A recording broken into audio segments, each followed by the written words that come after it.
All NBA teams have one goal: winning the championship. That one goal should unite owners, coaches, players, fans, hopefully. But not every team is able to build a roster of players that is remotely close to winning. And then there's one team that has had first ballot Hall of Famers and a championship coach for the past decade, considered to be the favorites at times and never even made the final. And right now, they might be in their last run before it all falls apart again.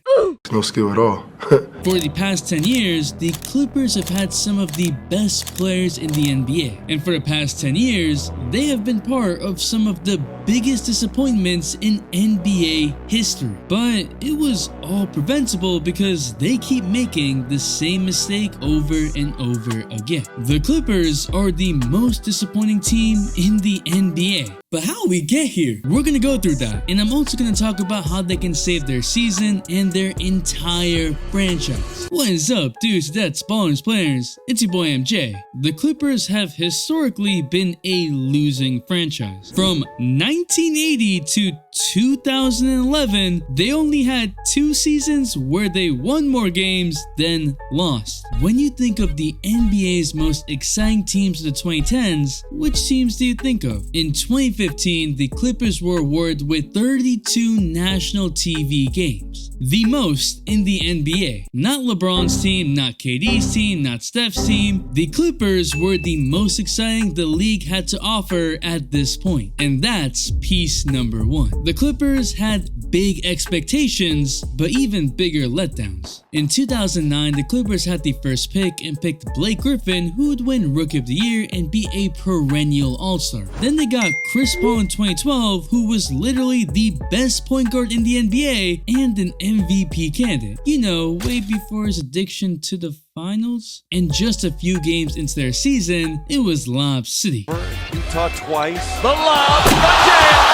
In their second season, they won 56 games. In their third, the Clippers finished with 57 wins, good enough for 3rd place in a very top-heavy Western Conference. They also had the best offensive rating in the NBA and even the 9th best defense. The hype was real. There were insane highlights every week. In 2015, as both Blake Griffin and Chris Paul were named All-Stars that season, DeAndre Jordan led the league in rebounding while finishing 3rd in defensive win shares. Jamal Crawford, JJ Redick, Darren Collison rounded out the roster to give the team 6 double-digit scores. That's not normal. About a 30-footer.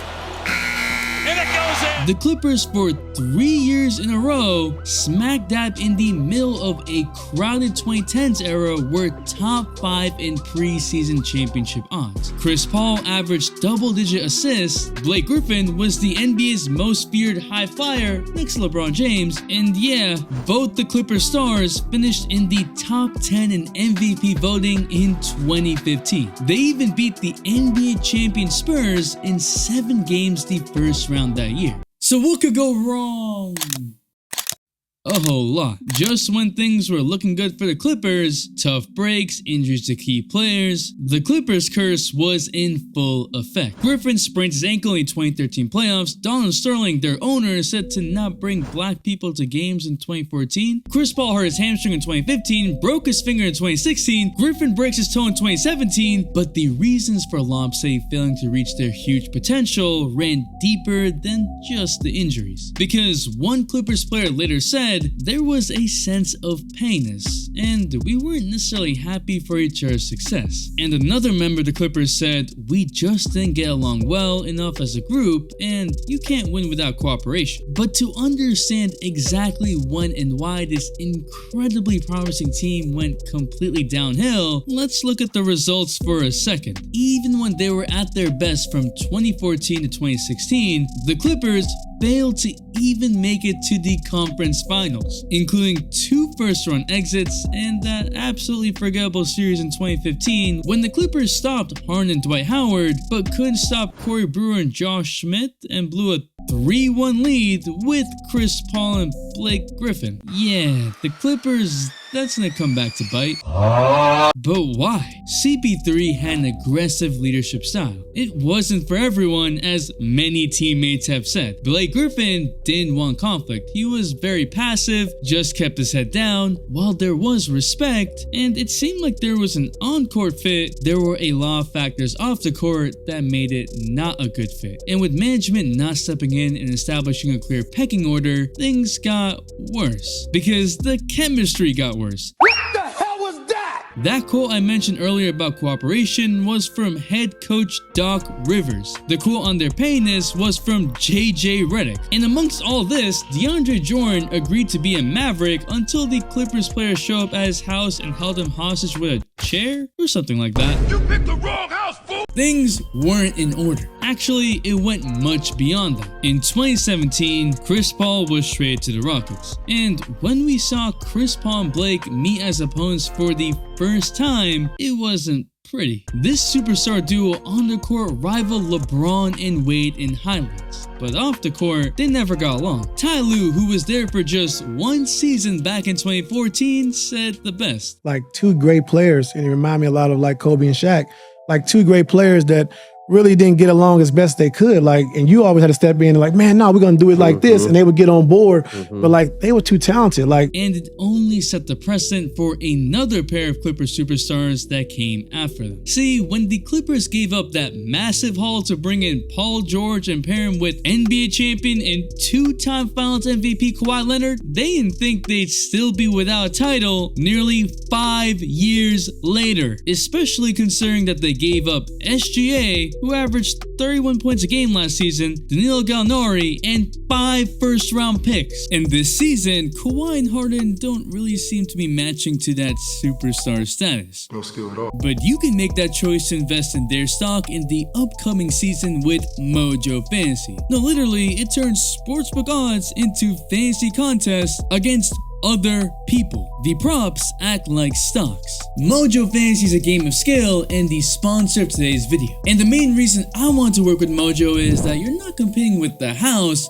No, you're competing with other people. It's pretty simple. You build a portfolio, and the better your portfolio performs compared to other people, the more cash you win. It's the only fantasy app that lets you make moves after the game starts, so you're not stuck with a bad pick. If Westbrook gets pissed off by a fan during the game, you might want to get on his stock and ride the explosion.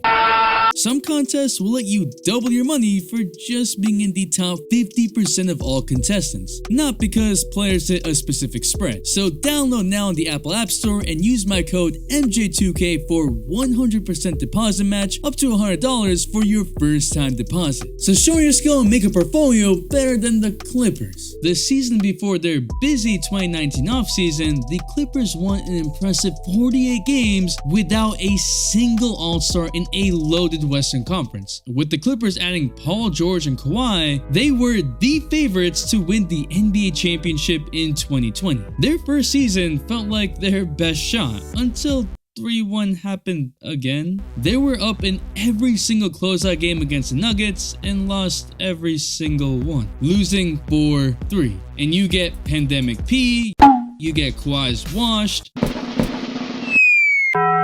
But then again, the Clippers retooled. 2021 looked even more promising until Kawhi's ACL went. But again, 5 years and only one conference finals appearance is a major disappointment. Actually, in their first 4 years together, Paul George and Kawhi have played 142 games together, less than half of the total possible games. And while part of that was definitely the injuries, part of that was also intentional. They exposed one of the glaring downfalls of the Clippers organization, piece number 2, giving players way too much freedom and power. While Kawhi and Paul George abused their power in one way, it came after what we already saw with the Lob City Clippers, starting with CP3 and Blake. Even though everyone knew that Chris Paul and Blake were having a questionable relationship, the Clippers organization never tried solving the issues between their two superstars as they should have. Take an organization like the Miami Heat. It's Heat culture. Either do it the Miami Heat way, or they'll send you away. In the Big Three era, they didn't bend or break its culture to cater to LeBron, Bosh, or Wade. When LeBron wanted Pat Riley to come down and coach a team, he gave him a direct no and kept things moving. Same thing in 2005, Shaq had continued to gain more and more weight,